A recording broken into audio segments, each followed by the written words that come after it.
Hello അസ്സലാമു അലൈക്കും. ഇന്നൊരു സിമ്പിളായിട്ടുള്ള ഒരു പുഡിംഗ് റെസിപ്പിയാണ് ഞാൻ വന്നിട്ടുള്ളത്. വളരെ ഈസി ആയിട്ട് പെട്ടെന്ന് ഉണ്ടാക്കാൻ പറ്റും. നിങ്ങൾക്കിപ്പോൾ പെട്ടെന്ന് ഒരു സ്വീറ്റ് ഒരു മധുരം നിങ്ങളെ ഇഫ്താർ ടേബിളിൻ്റെ മേലെ വെക്കണമെന്നുണ്ടെങ്കിൽ ഈ ഒരു റെസിപ്പി തീർച്ചയായിട്ടും ട്രൈ ചെയ്യാം. ഇതിന് വേണ്ടിയിട്ട് നല്ല പഴുത്ത നേന്ത്രപ്പഴം ഞാൻ എടുത്തിട്ടില്ല. അതിൻ്റെ കൂടെ തന്നെ 3 മുട്ടയും 3 ടേബിൾ സ്പൂൺ പഞ്ചസാരയും ഒരു 4-5 ഏലക്കായ് പിന്നെ അര കപ്പ് പാലും എല്ലാം കൂടിയിട്ട് ചേർത്തിട്ട് നല്ലോണം അടിക്കാൻ വേണ്ടിയിട്ടാണ് പോകുന്നത്. ഇതിൽ അരക്കപ്പ് പാല് കൂടാൻ പാടില്ല, അല്ലെങ്കിൽ പിന്നെ പുഡിംഗ് സെറ്റ് ആവില്ല. അതിൻ്റെ കൂടെ തന്നെ 3 ബ്രെഡ് കൂടി ഒന്ന് ഇങ്ങനെ പൊടിച്ചിട്ട് ഒന്ന് ഇട്ട് കൊടുക്കുക. ബ്രെഡ് എന്ന് പറയുമ്പോൾ ഫ്രഷ് ബ്രെഡ് തന്നെ ആയിരിക്കണം.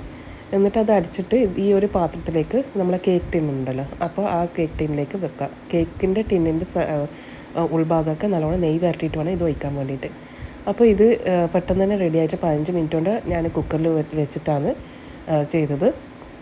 കുറച്ച് സ്റ്റീമാണ് ചെയ്തിട്ട് കുറച്ച് വെള്ളം ഒഴിച്ചിട്ടാണ് ഞാൻ സ്റ്റീം ചെയ്ത് എടുത്തിട്ടുള്ളത്.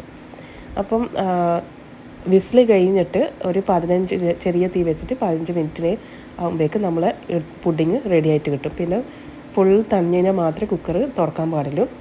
പിന്നെ ഇത് എൻ്റെ ഒരു വീഡിയോയിൽ ഞാനൊരു ക്ലിപ്പിങ് മിസ്സായി പോയിട്ടുണ്ട്. അപ്പോൾ നമ്മൾ കേക്കിൻ്റെ ടിന്നിലേക്ക് ഈ പുഡിങ്ങിൻ്റെ മിക്സ് ഒഴിച്ച് കൊടുക്കുമ്പം പിന്നെ കവർ ചെയ്തിട്ട് വെക്കണം. ആ ക്ലിപ്പ് മിസ്സായി പോയിട്ടുണ്ട്. അപ്പം എല്ലാവരും ഇത് തീർച്ചയായിട്ടും ട്രൈ ചെയ്യുക. നല്ലോണം ഫ്രിഡ്ജിൽ വെച്ച് തണുപ്പിച്ചിട്ട് കഴിക്കുക. പിന്നെ ഈ റെസിപ്പി എല്ലാവരും ട്രൈ ചെയ്തിട്ട് ഫീഡ്ബാക്ക്